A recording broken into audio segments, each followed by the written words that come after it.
And we start the news at 5 with breaking news. We've just heard from Maryland Senator Chris Van Hollen after he returned to the U.S. from El Salvador. Yeah, he sat down with the Maryland man who has captured the attention of the entire nation after the Trump administration admits he was mistakenly deported, but will do nothing to get him back home. Thank you for being here with us at 5 o'clock. I'm Lorenzo Hall. And I'm Leslie Foster. One of the biggest things we learned during all of this is that he is no longer at that notorious super prison known as CCOT. Yeah, our Rafael Sanchez Cruz was at Senator Van Hollen's press conference today. And Rafa, the senator and his family we saw were very emotional. Tell us more.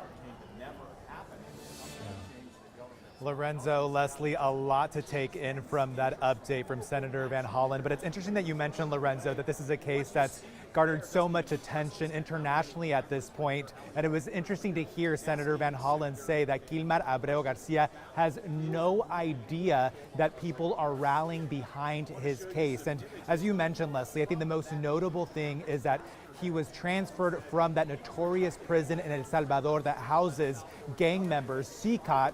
He has been moved to another prison that's about an hour away from the capital, from San Salvador, to a place called Santa Ana. And according to Kilmar, the conditions in this prison are a lot better. He said that when he arrived to CCOT, he was put in a cell with about 25 other people, and he was not scared of the people that were in the cell with him, but he was of the people around him who were yelling out his name and taunting him.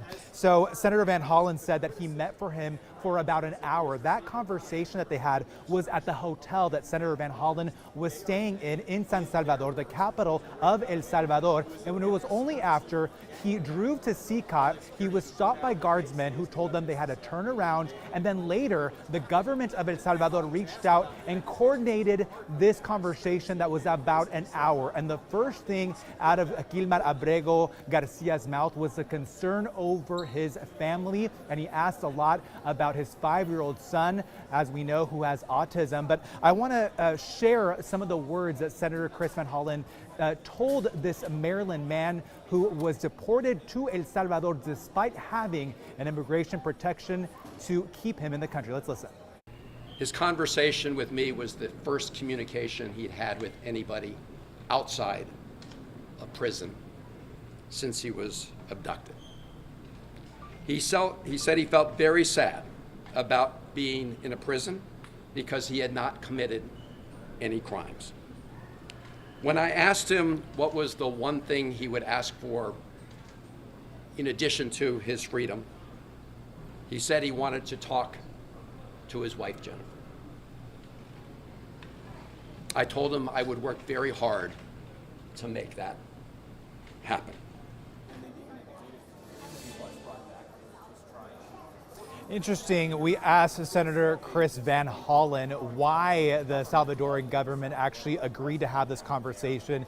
He believes that it was because of the mounting pressure and the attention that this case is getting. We asked Senator Chris Van Hollen if he believed that if the White House had coordinated this meeting between the two, and he said that he did not.